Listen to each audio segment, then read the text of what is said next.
أعوذ بالله من الشيطان الرجيم.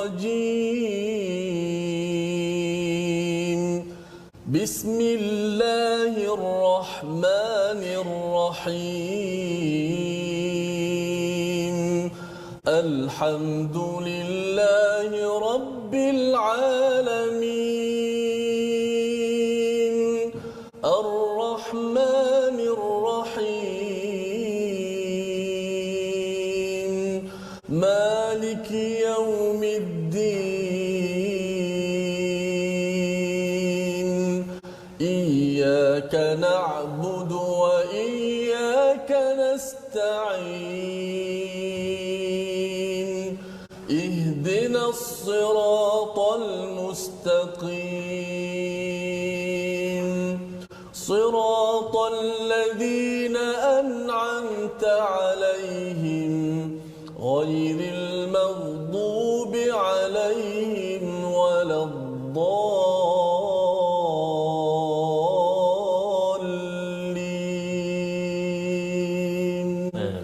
آمين. Ya, bila kita dengar ayat Al-Quran, tuan-tuan sekalian, ya, ia akan menangkap hati kita.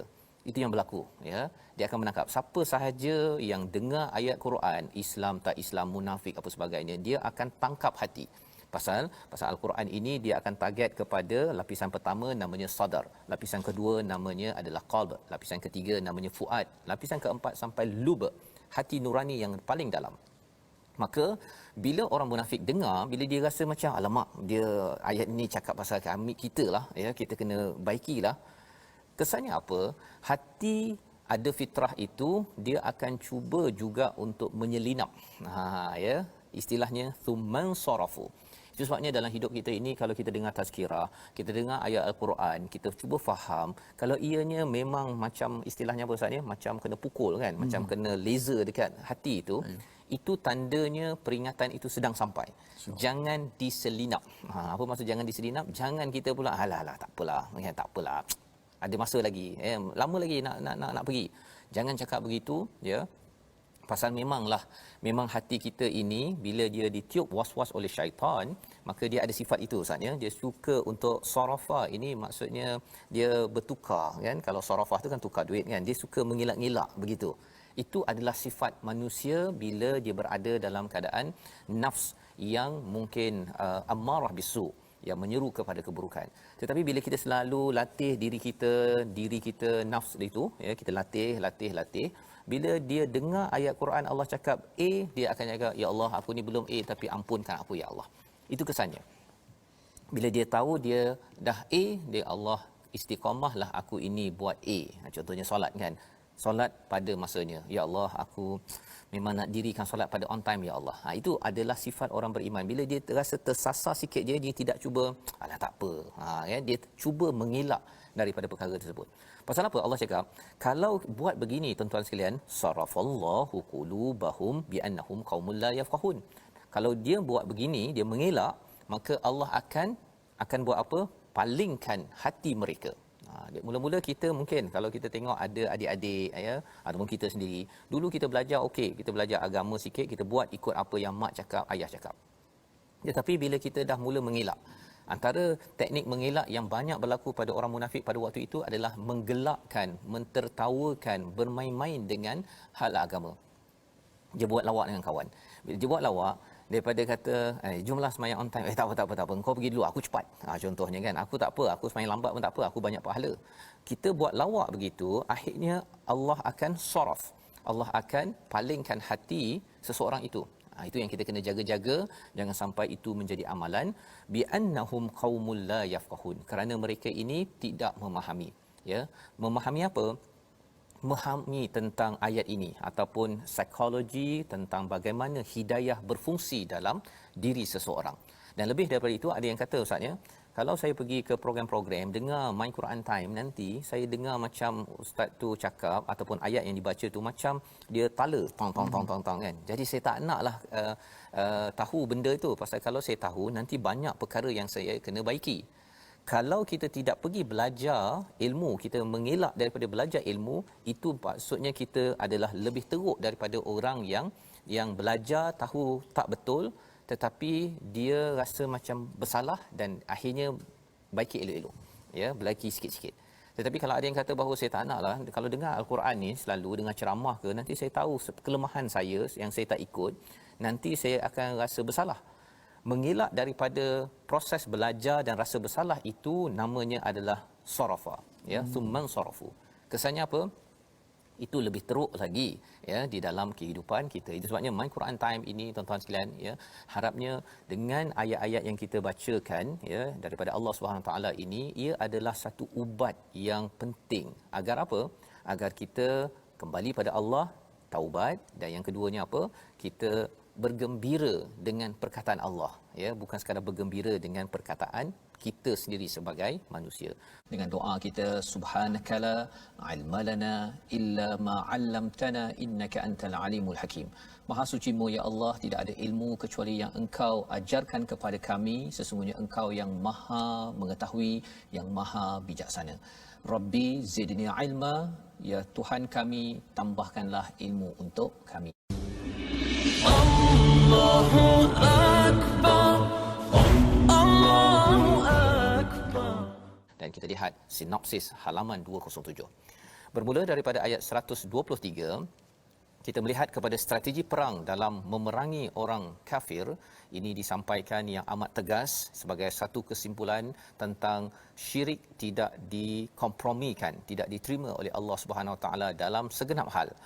Pada ayat 124 hingga 127, sikap orang munafik yang ada di dalam Al-Quran, Allah bongkar dan membuat kesimpulan agar kita mengambil pelajaran. Dan sifat Nabi Muhammad yang sangat mencintai umatnya, ya, pada ayat 128 hingga ayat terakhir sebagai satu tanda. Walaupun surah ini dalam ketegasan, tetapi Nabi tetap mencintai umatnya. Inilah yang kita ingin sama-sama praktikkan, bukannya dengan surah At-Taubah menjadikan kita makin menakutkan orang, tetapi kita makin mencintai kepada seluruh manusia. Allahumma arhamna bil Quran. A'udzu billahi minasy syaithanir rajim. Ya ayyuhalladzina amanu qatilul ladzina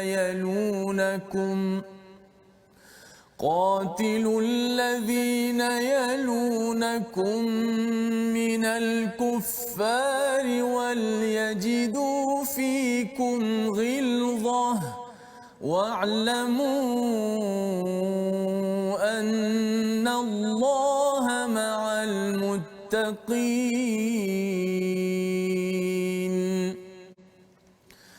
Wa idza ma unzilat suratun faminhum man yaqulu ayyukum zadathu hadhihi imana فأما الذين آمنوا فزادتهم إيمانا وهم يستبشرون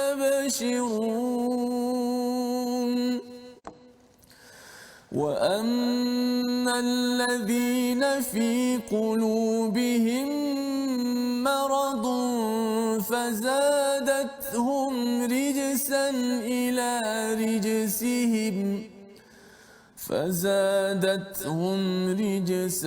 إلى رجسهم وماتوا وهم كافرون أولا يرون أنهم يفتنون في كل عام مرة أو مرتين ثم لا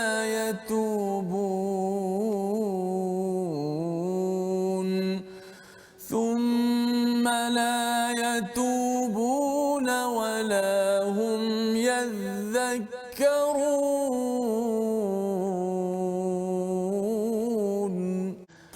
وإذا ما أنزلت سورة نظر بعضهم إلى بعض هل يراكم من أحد ثم انصرفوا صرف الله قلوبهم بأنهم قوم لا يفقهون لقد جاءكم رسول من أنفسكم عزيز عليه ما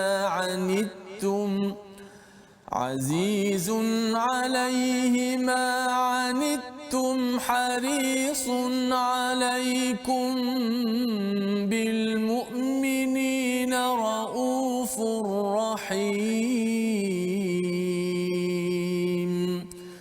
فإن تولوا فقل حسبي الله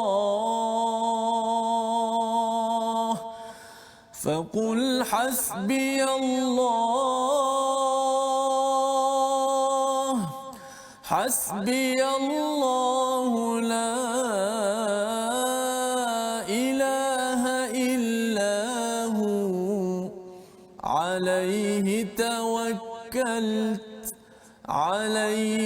توكلت وهو رب العرش العظيم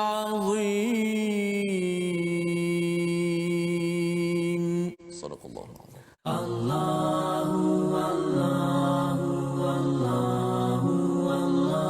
membawa kepada resolusi kita pada hari ini. Kita sama-sama perhatikan resolusi kita, iaitu sentiasa semak keimanan yang patut meningkat selepas mendengar ayat Allah. Yang kedua, bersihkan hati daripada penyakit yang menyebabkan Al-Quran tidak menjadi penawar. Dan yang ketiga, elakkan daripada mengambil ringan ujian yang melanda untuk kembalikan kita kepada Allah Subhanahu Wa Taala. Inilah situasi yang tuan-tuan boleh saksikan di atas skrin, iaitu kita untung ada Rasul, ya. Baginda nakkan kebaikan yang terbaik, ya, dan kalau ada yang tak nak, maka cukuplah Allah. Kita bersyukur dengan perjuangan Nabi itu kita dapat Al-Quran, hidayah daripada Allah Subhanahu Wa Taala. Allah, la ilaha illallah. Membawa kepada perkataan pilihan kita pada hari ini, kita perhatikan. Ghaludha, ya, yang bermaksud kasar ataupun tebal, 13 kali disebut di dalam Al-Quran, dan Allah menyatakan kepada orang yang bertakwa, wal yajidu fikum ghilzah, ya, iaitu pada ayat 123, bersifat tegas, bersifat kasarlah kepada siapa? Al-Kuffar. Al-Kuffar ini adalah orang kafir yang tidak beriman, yang menentang kepada Islam selepas apa? Selepas kita mengingatkannya, ya. Kalau kita tak ingatkannya kepada agama, kemudian dia kasar dengan kita tak nak terangkan, sebenarnya kita tidak boleh panggil dia kafir. Dia sebagai non muslim, belum lagi orang yang beriman, dan dia belum Islam kerana dia tidak mendengar pencerahan daripada kita sebagai umat yang beriman. Astaghfirullah, innallah kana tawwaba. Tajwid pada kali ini saya ingin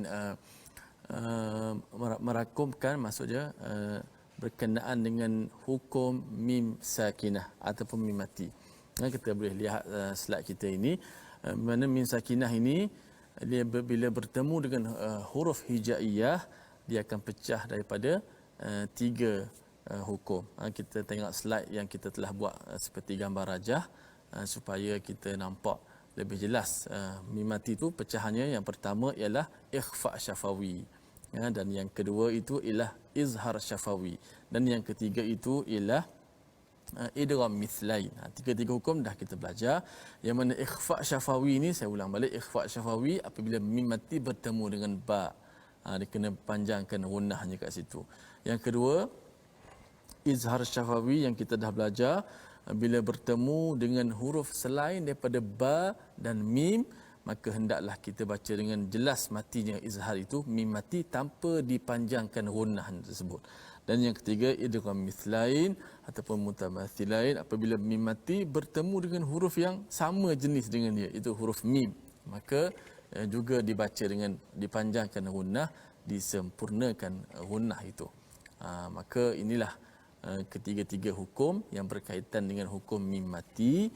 Mudah-mudahan bila kita baca Al-Quran, lebih lagi dalam surah Al-Fatihah lah, ada beberapa hukum mim mati. Siratal ladzina an'amta, yang pertama mim temu dengan ta. An'amta alaihim ghairi, mim temu dengan ghain, izhar syafawi lagi. Ghairil maghdubi alaihim waladdallin, mim bertemu dengan waw pula. Maka ada 3 kat situ. Maka sekurang-kurangnya bila kita dah belajar, kita nampak dah macam mana kita nak jelaskan mim mati tu macam mana, dan tak boleh kita lama-lama kat situ memanjangkan suara gunnah tersebut. Baiklah, sama-sama kita mudah-mudahan dah selamat beramal. تبنا إلى الله ورجعنا إلى الله وندمنا على ما فعلنا يا الله والحمد لله رب العالمين.